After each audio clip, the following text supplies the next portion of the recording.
تو آئیے آج دو ایسی کلاسیکی حکایات کی دنیا میں چلتے ہیں جو ہمیں یہ سکھاتی ہیں کہ طاقت حاصل کرنا ایک بات ہے، لیکن حقیقی قیادت یعنی لیڈرشپ ایک بالکل مختلف چیز ہے۔ یہ ایک ایسا فن ہے جو عاجزی، حکمت اور خود کو پہچاننے سے ہی حاصل ہوتا ہے۔ تو چلیے سب سے پہلے ان دو بالکل الگ کرداروں کو سمجھنے کی کوشش کرتے ہیں۔ ایک طرف ایک ایسا بادشاہ ہے جس کے پاس سب کچھ ہے لیکن وہ ایک جواب کی تلاش میں ہے، اور دوسری طرف ایک ایسا شہزادہ ہے جس کے پاس ہر چیز کا جواب تو ہے مگر وہ اپنی انا اور غرور کے نشے میں چور ہے۔ ہماری کہانی دو عظیم سلطنتوں سے شروع ہوتی ہے جہاں دو حکمرانوں کی تقدیر کا فیصلہ ہونے والا تھا۔ ایک سچائی کی تلاش میں سرگرداں تھا جبکہ دوسرا بس تخت و تاج کے خواب دیکھ رہا تھا۔ سب سے پہلے ملتے ہیں سلطان محمود سے، ایک ایسا حکمران جس کے پاس آپ سوچ سکتے ہیں سب کچھ تھا، دولت، طاقت، عوام کی محبت، لیکن اتنا سب کچھ ہونے کے باوجود ان کے اندر ایک خلا تھا، ایک بے چینی تھی جسے دنیا کی کوئی چیز پر نہیں کر سکتی تھی، اور وہ ایک ہی سوال کے بوجھ تلے دبے ہوئے تھے: انسان کی اصل قدر و قیمت کیا ہے؟ اور پھر دوسری طرف ہے شہزادہ تیمور، جو یہ سمجھتا تھا کہ قیادت کرنا اس کا پیدائشی حق ہے، کوئی ذمہ داری نہیں۔ اس کا غرور، اس کی لاپرواہی اور اپنی رعایا کے مسائل سے بے خبری اسے سیدھا تباہی کی طرف لے جا رہی تھی۔ اب چلتے ہیں سلطان محمود کے سفر پر اور دیکھتے ہیں کہ ان کی سچائی کی تلاش نے پوری سلطنت کو کیسے ایک امتحان میں ڈال دیا۔ اپنے سوال کا جواب پانے کے لیے اتنے بے چین تھے کہ سلطان نے ایک عجیب و غریب چیلنج رکھ دیا۔ انعام تھا آدھی سلطنت، لیکن ناکامی کی سزا عمر قید۔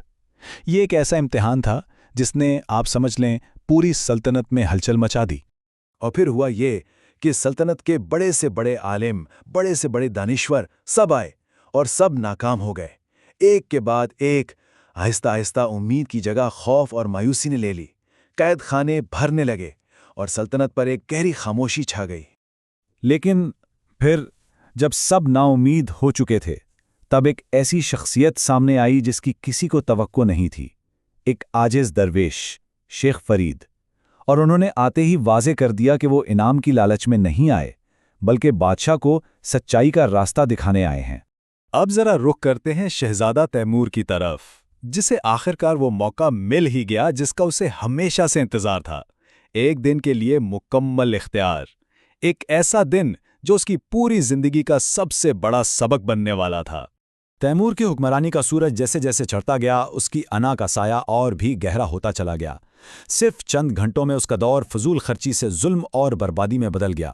اس نے شاہی خزانے کے منہ دوستوں کے لیے کھول دیے، اپنے ناقدین کو ذاتی بغض کی بنا پر قید کر دیا، اور اپنی رعایا کی چیخوں کو نظر انداز کر کے اپنے لیے ایک عظیم الشان مجسمے کا حکم دے دیا۔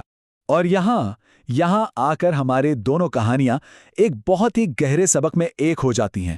درویش کی حکمت دراصل شہزادے کی اس تباہ کن ناکامی کو سمجھنے کی کلید بن جاتی ہے۔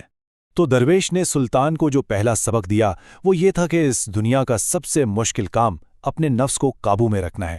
انسانی خواہشات ایک ایسی آگ کی طرح ہیں جو کبھی نہیں بجھتی، اور جو حکمران اپنی اس آگ پر قابو نہیں پا سکتا وہ اپنی سلطنت کو خاکستر ہونے سے کیسے بچائے گا؟ اس کا دوسرا جواب انسان کے دل کے بارے میں تھا۔ کتنی عجیب چیز ہے نا؟ ایک پل میں محبت، اگلے ہی پل نفرت، ابھی خوشی ابھی غم۔ یہ تو طوفانوں کا ایک ایسا سمندر ہے جسے سمجھنا ہی اصل دانائی ہے۔ اور آخری اور سب سے گہرا جواب تھا موت، وہ واحد حقیقت جو ہر زندہ چیز پر لازم ہے لیکن جسے اکثر دنیا کی چکا چوند میں بھلا دیا جاتا ہے۔ یہی وہ سچائی ہے جو ہر طاقت کو اس کی حد یاد دلاتی ہے۔ اب اگر ہم شہزادہ تیمور کے اس ایک دن کو دیکھیں تو وہ ان تینوں امتحانات میں بری طرح سے فیل ہونے کی ایک زندہ مثال تھا۔ اس نے نفس پر قابو پانے کے بجائے لالچ کی پیروی کی، دل کو سمجھنے کے بجائے انتقام کو چنا، اور موت کو یاد رکھنے کے بجائے اپنی رعایا کی تکلیف کو ہی فراموش کر دیا۔ تو اصل بات کیا ہے؟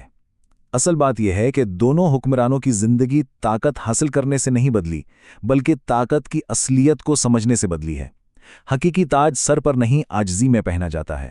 سلطان محمود نے درویش کی باتوں سے عاجزی سیکھی اور اپنے قید خانے خالی کر دیے، جبکہ شہزادہ تیمور نے اپنی ہی تباہی سے سبق سیکھا اور تخت کو ٹھکرا دیا۔ آخر میں دونوں ہی یہ سمجھ گئے کہ قیادت حکمرانی نہیں بلکہ خدمت کا نام ہے۔